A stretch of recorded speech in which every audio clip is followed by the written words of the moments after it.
You've seen the use of these new land laws to protect customary authority, but also to try and implement cadastres, to measure and assess land ownership patterns as a basis for kind of awarding more secure land titles, with a clear assumption that this is something that will, if you like, cause peace, cause sustained peace.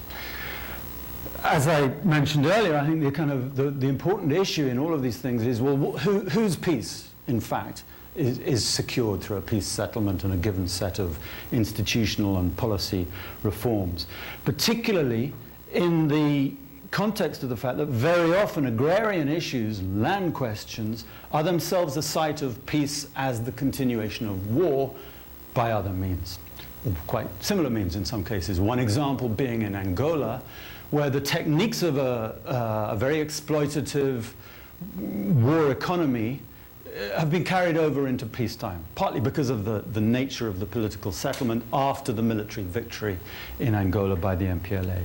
So in the diamond mining areas of the Lundas in central northern Angola, there continued to be processes of enclosure, violent enclosure, excluding people from access to rivers, to land for farming, so on and so forth. Also very, very abusive labor relations. Something similar is going on more broadly. So for example, in areas of quite high speculative value, quite close to the capital, Luanda, there's a lot of non-legal allocation of large parcels of land to party bosses, generals, and so on and so forth. Another example is what I like to call empire state building in Ethiopia, in the lowlands. In Ethiopia, since the end of the liberation war in 1991, I think, you've in a way had a continuation of what many people see as a long-run, incomplete process of defining the boundaries, consolidating the boundaries of not so much a state but an empire, an Ethiopian empire. And an empire that's run effectively, many people would argue, by a minority of people from the highlands of Ethiopia. So a lot of land is held by the state, all land is nationalized, it's owned by the state. And the management of lease contracts for commercial agriculture, some very, very large agreements recently, but also access to small plots of land, so on and so forth, is very, very intensely part of a political process of managing and legitimizing central highland state over those peripheral lowlands. One of the more acute examples of how peace can be a very, very powerful process of carrying on conflict by other means is in the West Bank, in the occupied Palestinian territories after the Oslo Accords, where if you look at the maps, you can see the extraordinary control. So what's shown here on the left-hand slide is the West Bank, but it's divided into sort of blotches, spaces of different regulation of territorial control. Some areas called so-called Area C, the kind of brown areas, where the Palestinian Authority does not have any authority, and Palestinians are not allowed to construct houses, and they can often not really travel there at all, even though that is supposed to be part of the area of the West Bank. And then on top of that, you see the encroachment around the borders. There's a green line, which is the 1949 armistice line, and then there's a dark line, which is the fence, the wall that the Israeli state has built, which encroaches into Palestinian Authority land further than that 1949 armistice border. And then on top of that, you'll see on the right-hand side of the slide these little blue spots. Those are I think that map is already out of date. It's probably a couple of years old. Those are Israeli settlements within the West Bank. So you see, control of space and of land is incredibly tight after that apparent peace process. All right. What we've shown is that there are possible connections between land and agrarian issues on the one hand and transitions to peace on the other, but that these are profoundly political, and occasionally rather nastily so. At the same time, in many places where you have new land laws, new policies for land allocation, access, tenure, so on and so forth, they bear not only an imprint of politics and the political settlement after a war, but they bear the imprint of a broader set of ideas that we could call the liberal peace or liberal peace theory. Now, this means different things to different people. In my view, in a very, very short summary, it's a set of ideas with origins that are actually quite progressive and radical in particularly the 18th century. I think they've arguably transmogrified, they've changed into a very different set of ideas or an ideology, which is far from always straightforwardly progressive in my view. But essentially, the idea is that if you democratize, if you have democracy, political opening and liberalization, and if at the same time you open up the economy against mercantilist, narrow vested interests, so if you liberalize markets and you liberalize the political regime and democratize, you will get perpetual peace, both between nations and arguably within nation states. It's a very, very powerful set of ideas. In reality, it's rather chaotic. The countryside, rural issues has a particular role to play within liberal peace, influences on war to peace transitions. So on the one hand, that implies and goes with policy advice to liberalize agricultural markets, rely on comparative advantage, the signals given by flexible adjustment of prices internationally, get rid of marketing boards and so on and so forth. It's important at the same time, institutionally, it's thought within this set of ideas to have very clear titles to land. The idea here being that clear, secure private property rights are a basis, a la Hayek, of individual freedom. They're also a basis of having collateral in order to invest and so on and so forth. So they're very, very important in both political and economic terms. When, from this perspective, you consider land reform, often the advice is the best way to do it is through the market, to do market-based land reforms. That idea in El Salvador of handing out credits to ex-combatants and to squatters so that they could buy plots of land is exactly an instance of market-based land reform. Not a rights-based land reform, but a market-based land reform. And there's very often a sort of presumption through much of the kind of liberal peace theory and broader liberal interpretation of rural areas in developing countries, which is that they're characterized largely by lots of people with roughly the same small amount of land, farming it with family labor, and farming it very, very efficiently with family labor. There may be some here and there, some larger scale commercial enterprises, but the bulk of land covered by small scale family efficient farming. So getting prices right through the market, getting property rights right, and getting institutions right make up the package. And in fact, that broadly reflects the transition in development thinking, development economic policy from the major international financial institutions through the 90s into the 2000s, from the Washington Consensus, which focused mainly on the prices, to the so-called post-Washington Consensus era of combining getting prices right with getting institutions right. Now, there are lots of strands of criticism, of critique of the liberal peace theory in general and as it applies to rural reform issues. There are critiques based on a sort of rights-based approach or critical international relations, and they, for example, would say, well, the liberal peace does not pay enough attention to social justice. They would say also what it does is it may call itself liberal, but it's essentially neoliberal, and it paves the way for a kind of global imperial form of exploitation. And frequently, they would say it's actually illiberal, that really what it paves the way for is an international form of what in the Ethiopian context, I called empire state building. I actually want to develop a slightly different critique, or something based on a different critique, not so much a rights-based critique of the liberal peace, more a political economy-based critique or alternative. And in this, I think the important questions for any war to peace transition are these: how to pay for the peace.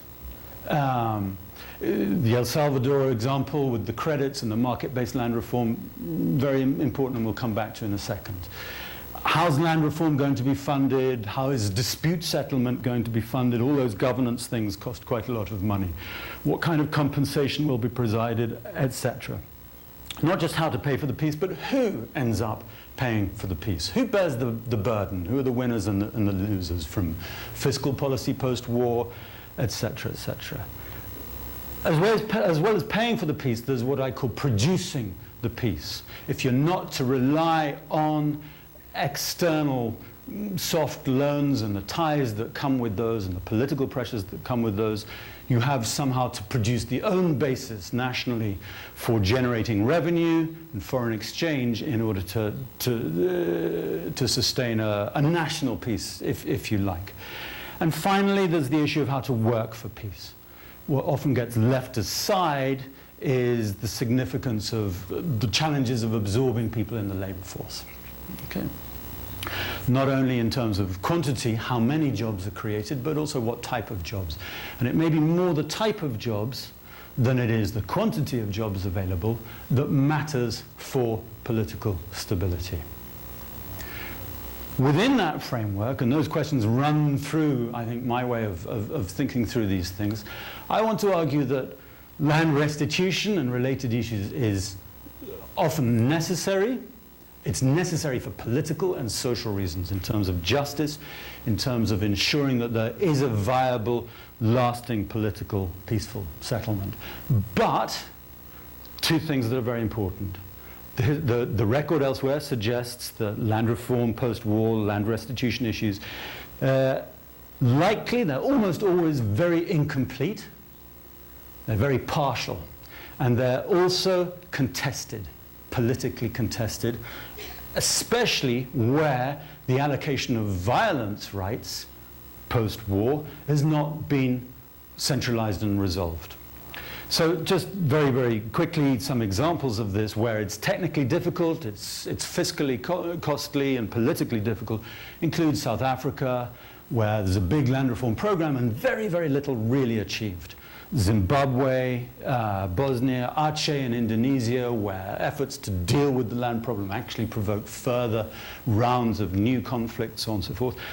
And El Salvador, which we've kept mentioning, but the lack of commitment by external donors meant that actually many of the people who'd been promised these credits to buy land didn't get them. There wasn't enough money in the pot, and that continues to be as a running sore in the post-war political settlement in El Salvador. So it may be necessary, it's usually incomplete, but also land issues alone are insufficient to generate viable livelihoods, both in economic terms and probably as a basis for a lasting peace. So it's important, therefore, I think, to look at land within a much broader agrarian structure and set of relations. To look not only obsessively at land and land restitution, but to look at labor issues. I mainly work in sub-Saharan Africa, and through my own primary research, what I and colleagues find again and again and again is that the official surveys massively undercount the significance of wage employment, of labor markets within rural areas in sub-Saharan Africa. And I think that's probably more commonly the case as well. So it's an issue about land, it's an issue about labor, it's an issue about power relations locally. It's an issue not just about land, but about what's produced on that land, whether it's got a high labor demand, high productivity scope, etc., etc. The linkages between the rural area and the non-rural economy through agro-industry, through fiscal transfers, so on. In other words, it's very important to address both the justice side and the financial side of the piece. So to spend a bit more time on that quickly, yes, dealing with land is necessary. intense, acute concentration of land, especially achieved through violent dispossession, obviously is going to create lasting social resentment and conflict. And addressing that may be, in many contexts, fundamental to achieving a stronger, lasting post-war political settlement. Whether or not that's addressed, how it's addressed, may influence, may be a causal factor in the viability of peace, the risk of recidivism, of a return to violent conflict. We're not wholly sure, at least at the empirical level, across countries. But at the very least, it's clear that how these issues are addressed will define whose peace and what kind of peace, as it has done in Angola, as it has done in South Africa, in El Salvador, and so on and so forth. So there's the political element. It may also be, and often is, that huge concentration of land does represent economic inefficiency, and therefore some measure of redistribution is likely to help pay for peace, to produce peace, and to work for peace, through generating higher agricultural growth, improvements in productivity, generating more tax revenue and employment and foreign exchange, and so on and so forth. So redistribution can be an important part of that, where the extreme levels of concentration are economically inefficient. Although I'll come back to that. However, I do not think that just dealing with these things is sufficient. So even if one wants to focus very, very powerfully on land issues and restitution, it doesn't really work for growth, for peace, unless there is a really strong set of policies to improve the provision of infrastructure, to improve access to inputs, to improve service provision. Essentially, my argument would be, and it's difficult to make it very briefly, what countries need is a form of industrial policy, if you like, for agriculture and for rural issues. And what that might involve is, amongst other things, the selective promotion of particular subsectors of agriculture and regions and areas that have a very, very high potential to generate faster productivity growth, to generate foreign exchange earning, and, think northeast Brazil, so on and so forth, to generate a rapid rate of growth of employment. In order to achieve that, it may well be, and I'm saying this under the influence of my late friend Alice Amsden, that getting prices and getting property rights wrong can sometimes be right for development and possibly also for peace. So at the same time, I think that it's important. A rural strategy also needs to very much have in mind a strategy for non-agricultural growth in order to generate the resources to help and to support redistribution within rural areas, in order to absorb people who cannot be absorbed or whose farming livelihoods are not viable within agriculture, because whatever happens, it will be incomplete. And secondly, or lastly perhaps, to generate remittances that often get sent back to rural areas. Right? These things cannot be looked at, the rural and the non-rural, in abstraction from each other. And this is just to show the overall context within which almost all countries undergo a dramatic shift as incomes per capita rise towards a smaller and smaller share of both labor and of GDP coming from agriculture. Now, I want to kind of tweak this one little bit further, and Albert will have to forgive me for this, which is to ask the question, to what extent can the land question be based on not just a social justice issue, but some argument about the superior economic efficiency of small-scale farming? And I want to argue, and again it's difficult to do it very, very concisely, that looking at the research literature, the empirical foundations of the inverse relationship between size of farm holding and productivity are shaky theoretically and empirically. There's lots of measurement issues and problems in that. Secondly, that actually there are huge amounts of exploitation within smallholder farming. They're not typically as visible. It's easier to campaign around the exploitation on plantations and so on, which is very real. But there's a huge amount of exploitation, typically within households, of women above all, and of young people, young males, children, so on and so forth. And in fact, what that represents is the fact very often the so-called efficiency of small farms, particularly on very small farms, is a bizarre form of efficiency. It's not a progressive efficiency, it's the efficiency of distress, of extreme, on the edge, marginal existence, on the edge of survival. By contrast, large farms can often be very, very productive. So I think there are lots of problems with the inverse relationship. And I think kind of the other thing one needs to bear in mind that the very poorest people, typically in most countries, are people who what they really want is access to jobs and to more days of employment, agricultural employment, and to better pay and better conditions. So we shouldn't forget that. The farm size thing is terribly, terribly complex, thinking about what are we comparing with what? Even if you take one 2-hectare farm, it might contain a capitalized floriculture enterprise. Very, very productive and profitable, generating quite a lot of often female employment. Or the same 2 hectares might involve extensive cultivation of millet in sort of dry land areas. They're completely different. So one needs to look at really the form of organization, the access to inputs, etc., the quality of the soil, all of these things. Even the issue about what is small varies. What's considered a small farm in South Africa, in Ethiopia, in India, in Brazil, they're radically different things. And in Brazil, by the way, the evidence seems to suggest that over time, the productivity advancement of larger farms races ahead of that of smaller farms, as in both in Brazil for maize and Chile for wheat. And that's for staples, let alone the kind of high-value horticultural crops and so on and so forth. Okay. I wanted to talk about 2 examples from Mozambique and from El Salvador, but I think what probably I ought to do, because my time's up, is just leave those on the slides for people, because they'll be circulated to you all, where I've tried to summarize some of the experiences from Mozambique and from South Africa to show some of the varieties and the complexity of agrarian war-to-peace transitions.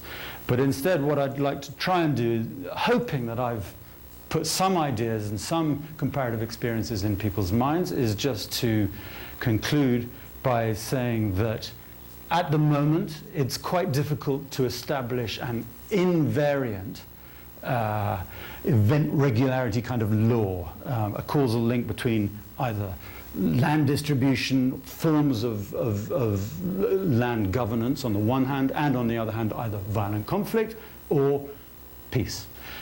Secondly, that addressing agrarian issues and land restitution in war-to-peace transitions is a very expensive issue. It's, as all governance actually is, it's expensive, but it's also typically contested politically. And that very often what you see in these experiences is an interesting combination of the local and highly intensely political with, to some extent, signed up for or imported, but internationally influential sets of ideas and ideologies around the liberal peace. Thirdly, exactly how land and agrarian issues are addressed may or may not be the defining thing on whether a peace settlement sticks. But one thing they for sure will do is define whose peace is really secured in any negotiations, any settlement. And the final thing, to sum up my argument, is that dealing with land restitution and land reform through whatever method it's done, through market-based land reform or other methods, is typically necessary, usually or always incomplete, and always insufficient as a foundation both for faster and more inclusive so-called economic growth, and at the same time, in my view, for a stable and lasting peace. And thank you very much for listening to me from a distance. Thank you. Bye.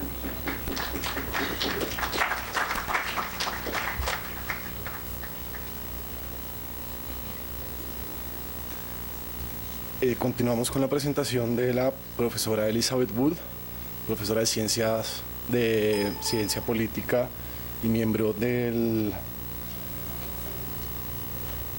Centro de Estudios Internacionales de la Universidad de Yale, y Elizabeth Starr, miembro del Redstone Strategy Group.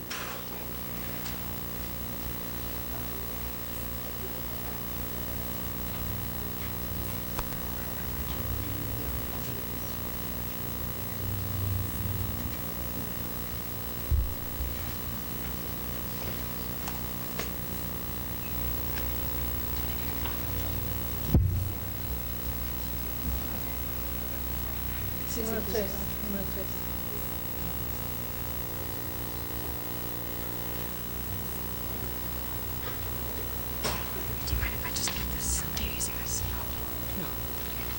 Muy buenos días a todos, soy Elizabeth Wood. Y soy Liza Starr. Y pues queremos agradecerles a todos por estar acá y también a la Universidad del Rosario y al Observatorio por invitarnos a este evento tan importante, pues, y para hablar sobre estos temas que nos parecen interesantes a nivel mundial, tanto para Colombia. Bueno, empezamos con un ejemplo histórico, la guerra civil en los Estados Unidos. Los procesos sociales en la guerra reconfiguraron la estructura agraria y las relaciones sociales en el sur de los Estados Unidos. La proclamación de la emancipación de los esclavos generó cambios en materia de capital, trabajo y relaciones sociales. Aunque hubo pocas transferencias de propiedad, hubo una transformación aguda en las formas de tenencia. Se pasó de un modelo de la plantación al del arrendamiento y de lotes pequeños y la aparcería. Y surgieron los comerciantes como prestamistas. Entonces siguió la desigualdad agraria, pero en una nueva forma, y era acompañado por una desigualdad social y política que duró casi un siglo. Así pues, los conflictos civiles pueden dejar legados negativos, pero también a veces positivos, para la estructura agraria y relaciones sociales que podrían moldear el mundo rural por décadas. Pero se trata de un tema poco estudiado por la literatura reciente sobre conflictos. Entonces, para generar ideas, analizaremos varios procesos que dejan estos legados, a veces negativos, a veces positivos, después de conflictos civiles en 3 países. Entonces, vamos a hablar primeramente sobre procesos, cuáles son. Después, vamos a desarrollar un análisis de 3 casos y después a pasar a una mirada en perspectiva comparada con Colombia. Bueno, sobre los procesos sociales, ¿qué quiere decir? Consisten en la transformación de los actores, estructuras y normas sociales al nivel local.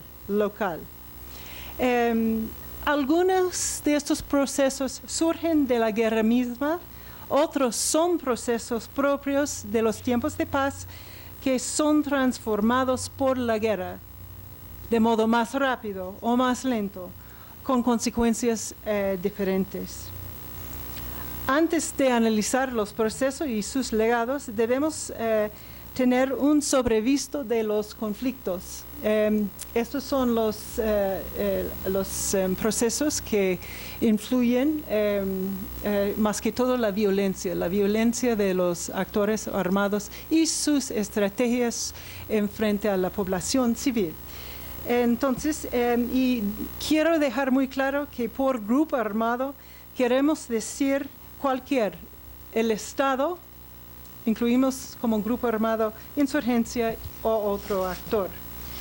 Entonces, patrones de violencia en nuestros casos. En El Salvador, el conflicto surgió luego de la violencia estatal contra un movimiento social no violento que incluía la movilización masiva de campesinos. Este amplio apoyo social en sectores rurales era clave a la incapacidad del Estado para derrotar al FMLN. El Estado era responsable para al menos 85% de los muertos y su violencia generó el desplazamiento masivo de las zonas rurales. Casi un cuarto de la población rural salieron de sus hogares. En Guatemala tenemos procesos bastante similares a El Salvador, pero los insurgentes eran mucho más débiles y hubo violencia genocidal del Estado contra las comunidades indígenas por el apoyo que algunas habían dado a los insurgentes. En Perú, otro patrón todavía, la ideología de la insurgencia peruana era bien distinta a la de otros movimientos insurgentes izquierdistas en América Latina, y la violencia cometida por todos los actores de la guerra y ampliamente dirigida contra civiles. Por lo menos la mitad de asesinatos de civiles fueron cometidos por los insurgentes en Perú. Entonces, pasamos después de esta sobrevista muy breve a los 4 procesos sociales clave en los conflictos civiles. Primeramente, la movilización política. La movilización insurgente de civiles y combatientes varían mucho en estos conflictos. En El Salvador habían redes de civiles muy amplias que apoyan a los insurgentes, caracterizado por la provisión voluntaria de inteligencia y comida. Cada vez esta provisión era más proactiva, incluyendo la coordinación de ocupaciones de tierra desde el año 86. En Guatemala también había redes de apoyo de civiles, pero dada la debilidad de los insurgentes, sirvieron más que todo como un pretexto para la violencia estatal genocidal. En agudo contraste, los insurgentes en Perú fueron cada vez más coercitivos y también cada vez más jerárquicos. El reclutamiento de combatientes insurgentes en gran medida en El Salvador y Guatemala era voluntario. Otra vez, en agudo contraste, el reclutamiento forzado incrementaba año por año en Perú. Hubieron muchísimas mujeres combatientes en las fuerzas insurgentes en El Salvador, y Perú andaba un 30% en El Salvador y 40% en Perú. También había procesos de movilización contrainsurgente en El Salvador, aunque antes del surgimiento del conflicto había una movilización armada liderado por élites locales basado en vínculos de parentesco y clientelismo. En Guatemala, el ejército desplazó comunidades indígenas enteras y forzó a la población a participar en patrullas de defensa civil. En Perú, el ejército reclutó forzosamente a los jóvenes indígenas y también aprovechó de una forma institucional local las rondas campesinas. El segundo proceso es la transformación y polarización de la identidad. Los procesos pueden transformar y polarizar las identidades locales.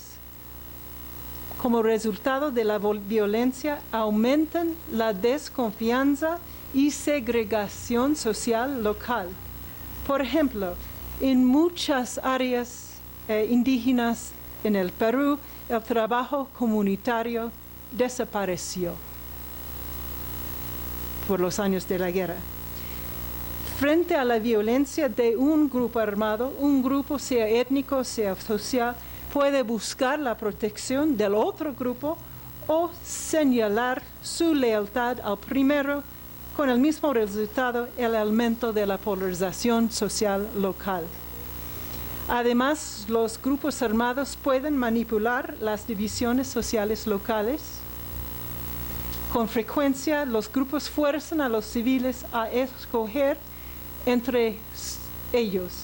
Si no estás con nosotros, estás con el otro, es ilógico, creando otra vez una polarización de las identidades.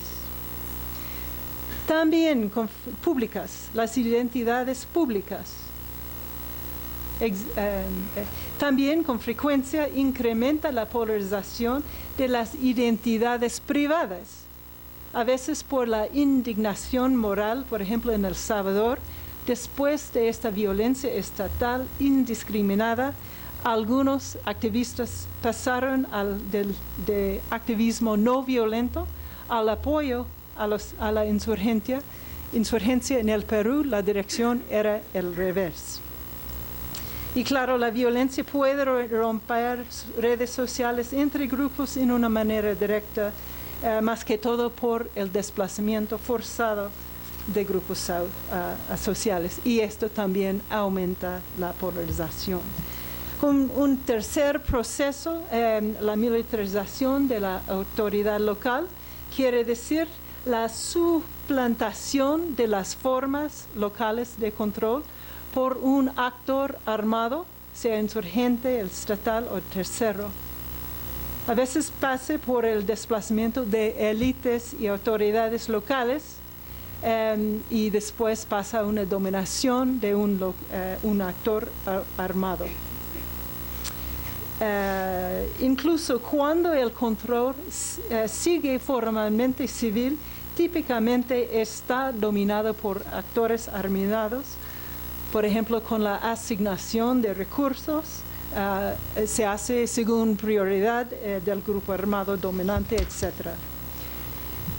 Como un cuarto proceso tenemos la transformación de la economía política local. Con el desplazamiento de las élites locales surgen nuevos patrones de producción y trabajo, usualmente incluyendo la declive de la inversión, tanto pública como privada, la disminución de la escala de producción agraria hacia un modelo de subsistencia y también nuevos roles económicos para las mujeres que tienen que salir de sus hogares a trabajar la tierra o buscar trabajos en el mercado informal. Pero en algunos contextos, y quizás estamos hablando ahora de Colombia, dominan otros procesos. La reconcentración de la tierra, sea informal o ilegal, quizás con cultivos ilícitos, o los esfuerzos de la reingeniería social por el Estado, por sus políticos de contrainsurgencia. Por ejemplo, en Guatemala, el reasentamiento forzoso de comunidades indígenas, o en El Salvador, la reforma agraria, o una reingeniería social insurgente. A veces se promueve nuevas formas de producción y de tenencia, por ejemplo, en El Salvador, la ocupación de la tierra por campesinos a la sombra de la guerra. Entonces, hablando ahora de los legados agrarios de la guerra civil, como un pequeño resumen, entonces la violencia, las políticas del Estado y la insurgencia, los procesos sociales de la guerra transforman las estructuras y relaciones agrarias, pero ocurren de maneras distintas y en grados diversos en cada país y región. Entonces pasamos a algunos casos. Legados agrarios en El Salvador. Estos son mapas hechos por grupos campesinos y representan las relaciones sociales agrarias antes y después de la guerra civil. Este era una de las haciendas más grandes en El Salvador. Fue intervenido por los militares como parte de la reforma agraria contrainsurgente y pasó a una cooperativa agraria del Estado Y lo interesante es, bueno, se notan muchos cambios en el uso del suelo. No tengo tanto tiempo para desarrollar el tema, pero una cosa interesante es que aunque fueron beneficiarios de esta reforma agraria del Estado, seguían prestando su terreno a los insurgentes para descansar, etcétera, durante los años siguientes. Este es otro, este es en la zona cafetalera de El Salvador. También aquí, estos son pequeñas propiedades de café más que todo. Fueron ocupados algunos no por la reforma agraria, pero por ocupaciones de tierra por civiles quienes apoyaban a los insurgentes y escogieron cuáles terrenos habían que ocupar allá. Y también, ese es otro caso, también en la zona cafetal, pero también aquí tenemos no solamente el surgimiento de una cooperativa insurgente que ocuparon así las tierras de los terratenientes, pero también el surgimiento de pequeñas propiedades por dos razones. Un otro tipo de reforma agraria estatal, pero también el surgimiento de un mercado en terreno. Entonces, la transformación de la tenencia de la tierra en El Salvador se dio más o menos en estas cuatro partes. Esta era la ocupación de las propiedades más grandes por los militares y más o menos 16% de tierra en predios. Esta fase 2, era a tocar al corazón del café y nunca se llevó a cabo. Como se dice, land to the tiller, ¿no? Tierra a quien trabaja, ¿no? También eso, un poco más de la mitad que lo planeada, la tercera parte de lo planeado, y esto fue la transferencia de que habló Chris sobre la transferencia a campesinos quienes habían ocupado terreno, ¿no? Entonces tenemos, bueno, en total más o menos un cuarto de tierra fue distribuido a los campesinos. Entonces tenemos una nueva distribución de tierra en El Salvador. Es más equitativa, no es equitativa, pero es menos desigual. Entonces la guerra dejó así. Además dejó cosas, legados políticos. Había una movilización política después de la guerra por parte de campesinos beneficiados por esos procesos, quienes ganaron que sus deudas agrarias fueron borrados. También en algunas partes de El Salvador siguen alternativas al modelo neoliberal. Podría hablar un poco más de eso. Había mucha participación en la movilización antes de la guerra y ocupación de tierras en los años de la guerra. Y también, como todos saben, surgió un partido político izquierda la primera vez en El Salvador. En Guatemala tenemos muy pocas transformaciones. Casi sigue igual la distribución de tierra. Y también la lógica del final de la guerra era muy distinta. Pero sí tenemos algunos legados mucho más negativos en este caso, por ejemplo, la militarización de regiones particulares, por ejemplo, en el Petén, pero también algunas cosas positivas, por ejemplo, el aumento en capacidad de movilización indígena, también como legado positivo de la guerra. Pero también tenemos un patrón de violencia colectiva después de la guerra, el linchamiento, donde había mucha violencia en los años de la guerra y donde la población local había participado en estas patrullas de defensa civil. No tengo mucho tiempo, entonces pasamos a lo de Perú. Entonces, listo, para recordarles, pues estamos hablando acá del conflicto en Perú que duró como aproximadamente desde el año 80 hasta el año 2000 y se trata de un conflicto entre un grupo de insurgentes como el Sendero Luminoso contra el Estado. Y pues tenemos varios ejemplos delegados acá. Entonces, el primero es el desplazamiento principalmente de campesinos de bajos recursos. Entonces, como se puede ver acá, toda la violencia estaba concentrada en una zona al centro del país donde está la sierra y también la mayoría son campesinos rurales. Y también pues hubo desplazamiento en estas zonas, o sea, se puede ver fácilmente que donde había violencia había desplazamiento, qué pena. Entonces estamos hablando de aproximadamente 120 miles de familias desplazadas y 70% provienen de comunidades campesinas. Eso es un número altísimo para el país. También frecuentemente eran indígenas y hablantes nativas del quechua, que no es pues, el idioma nativo de todo el país. Y después del desplazamiento, 85% no tenían sus necesidades básicas satisfechas. Eso es un número altísimo también. Seguimos entonces. También podemos ver en Perú que había como la creación de nuevas autoridades locales y estructuras locales. Un ejemplo muy bueno es de las rondas campesinas, que fueron grupos de campesinos que decidieron armarse para defenderse contra los insurgentes porque había una ausencia de presencia estatal. Eso significa que había una polarización de las identidades privadas como resultado de la violencia tan fuerte en esas zonas. También podemos hablar de transformación de relaciones sociales en otros sentidos. Por ejemplo, había como un deterioro del tejido social, o sea, después de varios años, muchas comunidades siguen siendo muy divididas y casi no hay trabajo comunitario, como ya dijo Elizabeth. También pues, son comunidades andinas y campesinas que eran afectadas de forma desproporcionada. Ya eran pobres y ahora son aún más pobres. También podemos hablar de forma muy preliminar sobre los cambios en la estructura de tenencia rural. Entonces acá pues sabemos que Perú tuvo como una reforma agraria bastante exitosa, hecha por los militares.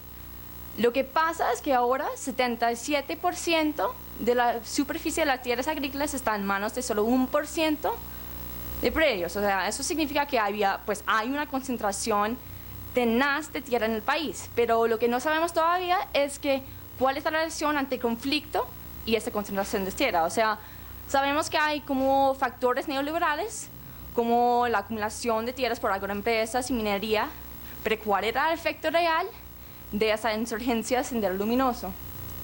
Y para pues, concluir con Perú, podemos hablar de los grupos armados y el narcotráfico, que también es relevante para Colombia. En este caso se puede ver pues, fácilmente que las zonas del cultivo son las mismas zonas donde había violencia en el país. Y además, pues hace como 3-4 años, Perú superó a Colombia para ser el primer productor de la coca en el mundo. Y pues un factor en ese ascenso era que el acceso al narcotráfico era un componente crucial en la expansión de esos grupos armados como Sendero Luminoso. Ahora las bandas pues quedan en esas zonas y pues todavía hay bastante violencia ahí. Entonces para pues llegar a la parte más chévere, queremos comparar todo con lo que ha pasado en Colombia. Entonces primero pues me tocó aclarar que todavía no se puede hablar del posguerra en Colombia, o sea, todavía estamos en conflicto, entonces es otra cosa y podemos pues pensar en cómo va a ser, pero igual pues nos toca tenerlo en cuenta. Entonces primero, pues y eso yo creo que es la diferencia más importante a destacar, es que en Colombia hay un tercer grupo armado, que son los paramilitares, que eran bastante poderosos. En otros conflictos solo tenemos los insurgentes y el Estado. Eso implica varias cosas. Uno de esos es que había alto desplazamiento, o sea, acá uno puede ver que pues había como, no sé, como 5 millones de desplazados y que la mayoría eran mujeres, la mayoría no, pero una gran parte eran mujeres, afrocolombianos, menores, indígenas, o sea, gente que normalmente no tiene acceso al Estado de la misma forma que otros. Listo. Y también pues vale la pena destacar que en Colombia pues hubo alto desplazamiento, pero no es único, o sea, también había alto desplazamiento en El Salvador. Por ejemplo, yo creo que por ahí 25% de la población fue desplazada durante el conflicto allá. También vale la pena destacar que el despojo es un fenómeno particular al caso colombiano, ¿okay? O sea, casi no se habla del despojo en cualquier otro conflicto. Eso no significa que no hubo como eventos así particular ese despojo, pero igual es un fenómeno particular. Y hemos identificado como primeramente 4 motores de despojo, que todos pues vienen en su conjunto acá en Colombia, y algunos pues existen en otros países, pero yo creo que los 4 juntos solo están acá. Y son la coca, que ha sido trasladado a la costa pacífica y que ahora pues hay más violencia ahí en esta costa. También la palma, que a veces se coincide con aumentos de los homicidios. La minería, que ha contribuido bastante a la especulación y apropiación de tierras, reemplazando la agricultura, y eso ha ocurrido bastante también en Perú. Y los baldíos, o sea, decir los baldíos están en manos de élites económicas y políticas, que pues por regla no puede ser así. Y la última, yo creo, es la militarización y captura de autoridades locales en Colombia. O sea, los paramilitares, la guerrilla, alcanzaron a pues, infiltrar a las autoridades locales como las alcaldías hasta los senadores. Entonces eso es algo muy raro para el caso colombiano, porque en pues, la mayoría de los otros países lo que pasó es que había un proceso de desplazar a las autoridades locales y después una ausencia del Estado. Pero acá se puede hablar de una creación de nuevas formas y estructuras que son pues bastante fuertes y todavía existen en el país. Y finalmente pues hay un aumento marcado en la concentración de la tierra acá. Como se puede ver con los estudios de Ibáñez, ha aumentado bastante la concentración de la tierra en los últimos años, y eso pues no se ve, por ejemplo, en El Salvador, donde se bajó la concentración de la tierra, o en Guatemala, donde los cambios no eran tan dramáticos. Entonces, concluimos acá. Como conclusión, entonces, los procesos sociales en tiempos de guerra ocurren en grados diversos en los diferentes conflictos y regiones, y también los procesos sociales que dominaban son distintos en los distintos conflictos que hemos hablado. Con mucha frecuencia dejan legados profundos para el postconflicto, sean negativos, sean positivos. Algunos sí se puede aprovechar como legados positivos. Algunos, pero no todos, pueden ser muy persistentes en el periodo de posguerra. Por ejemplo, cambios demográficos, la transición acelerada de la sociedad rural a la urbana, hacia hogares nucleares también, o la militarización política, la movilización política, que dejan modelos, líderes, redes también, y expectativas para la posguerra. Y también el surgimiento de nuevos actores que pueden influir mucho en el postconflictos, y transformaciones de los actores viejos, por ejemplo, grupos armados que participen en la política en el posguerra, en ocasiones exitosamente, ¿no? Por ejemplo, el ejemplo del El Salvador. Y también en algunos contextos la sociedad civil se puede fortalecer en el transcurso de la guerra. Entonces la guerra deja como legado positivo una sociedad civil más fuerte que antes. Y también a veces la guerra deja fuerzas estatales transformadas como sécula de la guerra. Bueno, entonces muchas gracias. ¿Hay tiempo? No, vamos a tener espacio para 2 preguntas antes del almuerzo.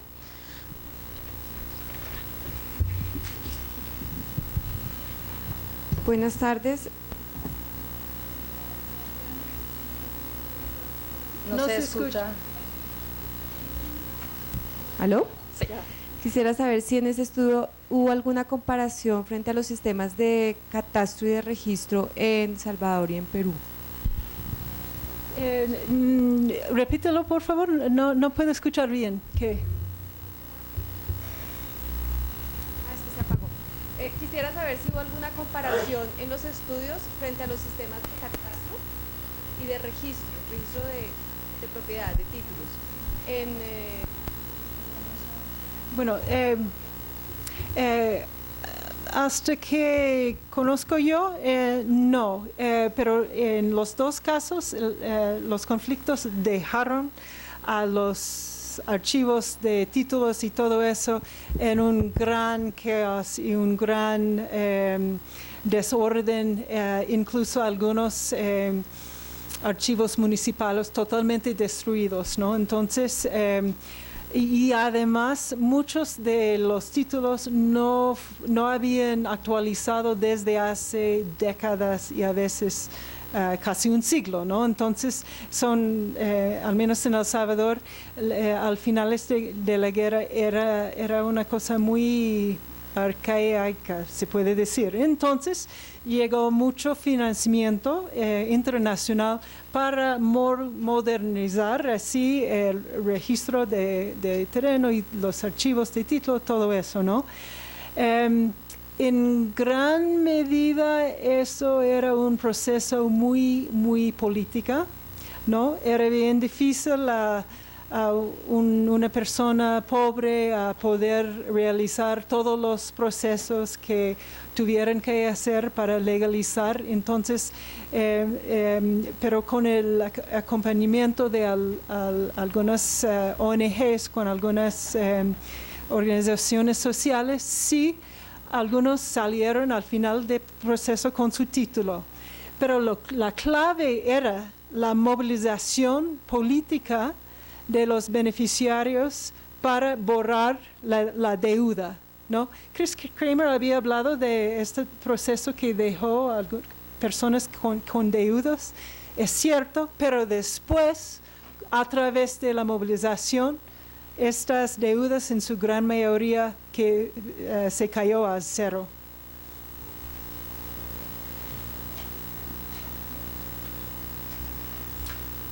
¿Algún otro comentario o pregunta? O quizás todos tenemos hambre. Bueno, entonces no sé a qué hora empecemos otra vez.